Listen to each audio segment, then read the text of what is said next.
It was chance. Really? Yeah, it was chance. It was total Like the start of his career type of thing? Yeah, he was kind of starting his career. He was definitely coming up. He was like the hot up and coming producer, and then he had heard our record and then heard that we got dropped, and it was coincidental that we shared the same lawyer. So our lawyer is the one who was like, I represent Spy Mob. He's like, no way. I love that band. And he's like, holy crap. And he was like, well, they just lost their record deal, so it was just like, cool. Crazy. Yeah, so it was almost like that day that Pharrell and Chad heard that we lost our record deal, and it all came together. It was like, I don't even remember like there being like, it was just like, okay, cool. Well, yeah, we'll just sign with Pharrell. Like, it's so crazy, Yeah. I fell in love with music like the first time I got a guitar in my hands. Like I knew that's what I was gonna do. Big part of getting here today was starting my band Spy Mob in Minneapolis. But one of those record deals was with Pharrell Williams and Chad Hugo. It was on a record label called Star Trek. Became the backing band for NERD, and we played on, I've since then played on every NERD record, and that's how like that early stuff really kind of drove me and got me prepared to do all that work. Everything that I do with GarageBand and the course that I built spawned off of those early experiences, and thinking like, man, it's just so cool for kids to have really fun music education in school. And I know it did a ton for me. I just wanted to be a part, or have, do my part and give back a little bit on that. One of the things that I just finished was a couple songs that I played on for Pharrell for the Piece by Piece movie. Like, that was a blast. Going to like social media or something, or hearing that song playing a lot is really cool. Also did the guitar on the Despicable Me 4 song. I have a project which is really dope, with this guy named Johnny Smoke, that's coming out next year. A band that's kind of like the band that got all the record deals and played with NERD. Spy Mob. So Spy Mob is actually recording a record again, and it's the first time we've recorded together in like 20 plus years. So it's kind of what's on the docket right now. How do I approach the creative process? Well, it comes from practicing.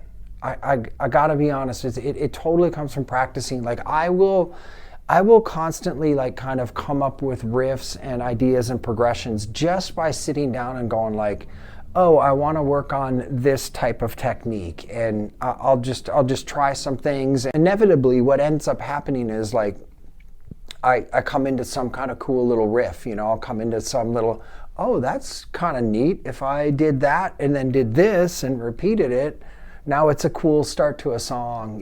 So that's usually how my creative process, if I'm like songwriting or whatnot, that's usually how it starts. It really does start from curiosity and practice. If I was to pinpoint it a little bit, some of the biggest challenges I think we all face as artists is the comparing ourselves challenge. I think comparison is a horrible thing. It gets even worse as you get older and you're trying to compare yourself in anything in life as an artist or whatever, but like I think comparison is probably one of the biggest challenges, definitely. Overcoming it becomes easier again with just sitting down and facing, like kind of just sitting down with your instrument sometimes, or sitting down and just facing the creative challenge.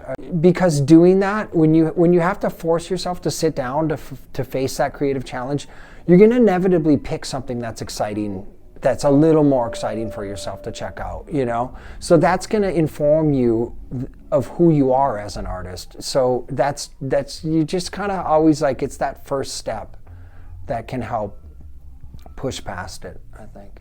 Okay, so what advice I'd give to somebody just entering the career? All right, this is a good one. If it's early for you, get your foundational stuff down as early as possible. For instance, if you're, say, want to be a shredder guitarist, you're going to want to get all that dexterity stuff and practicing all those scales that take you like forever, those scales for 8 hours a day for the next 10 years. Like, get that all done early, because once you get older, once you have a family, once you have kids, you don't have a lot of time to get that stuff done.